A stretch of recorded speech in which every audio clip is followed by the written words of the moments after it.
Hey, want to be able to hit someone from 1,000 feet away using a cantrip, dealing massive damage in the process? If you do, you've come to the right place, so stick around and I'll show you how. For your race, choose half health to get a +2 to charisma and +1 to dexterity. You get 60 feet of dark vision, advantage on saving throws against being charmed, magic can't put you to sleep, and proficiency in 2 skills of your choice. Choose performance and stealth.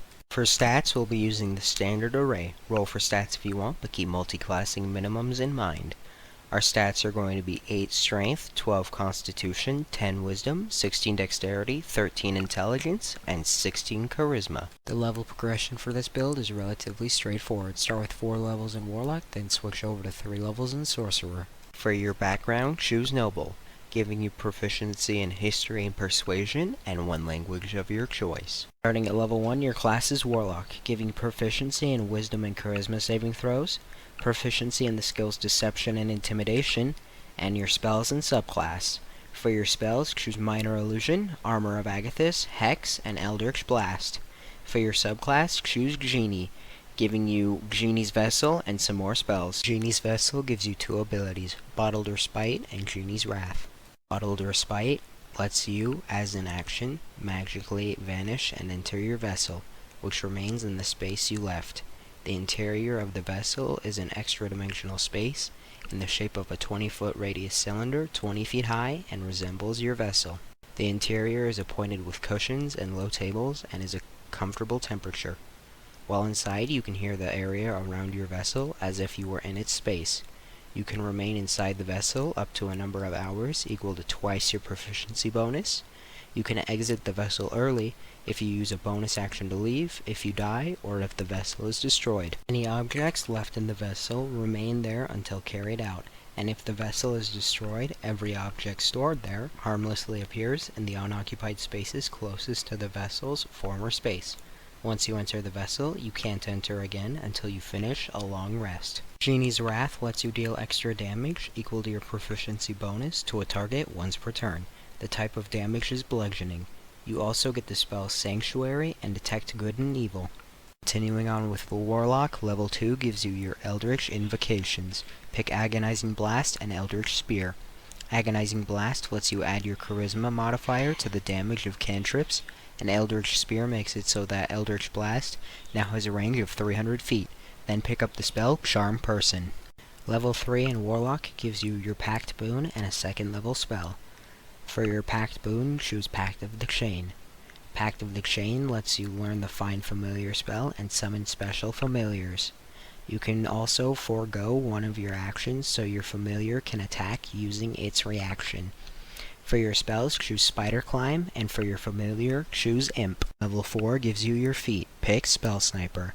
Spell Sniper doubles the distance of a spell if the spell requires you to make an attack roll. Spell Sniper also lets your ranged spells ignore half cover or 3/4 cover. For example, if an opponent has half cover, they get a +2 to AC or +5 to AC if it's 3/4 cover. But with this feat, you ignore that bonus when you attack them. Spell Sniper gives you another cantrip from the Cleric, Druid, Sorcerer, Warlock, or Wizard spell list. Choose Shape Water from the Druid spell list. For your spell this level, choose Misty Step. For level 5, switch over to Sorcerer. Level 1 Sorcerers give you some spells and your subclass. For your spells, choose Mage Hand, Mind Sliver, Message, Prestidigitation, Featherfall, and Shield. Pick Divine Soul for your subclass, giving you a spell depending on your alignment. Be Lawful to pick up the spell Bless. You also get the ability Favored by the Gods, allowing you to add 2d4 to a failed saving throw, or missed attack once per day. Level 2 Sorcerers get Sorcery Points, the ability Font of Magic, and another spell. Sorcery Points are points you can use when casting spells to give said spell various buffs. Font of Magic lets you use Sorcery Points to cast spells instead of using spell slots. For this level spell, choose the spell Absorb Elements. Level 3 Sorcerer gets Metamagic. You get 2 Metamagic options at this level. Choose Quicken Spell and Distance Spell. Quicken Spell lets you expend 2 Sorcery Points to cast a spell that has a casting time of 1 action as a bonus action. Distance Spell lets you use 1 Sorcery Point to double the range of a spell as long as the spell's range is at least 5 feet. Now that we've taken all the levels we need for this build, let's find out how viable it is.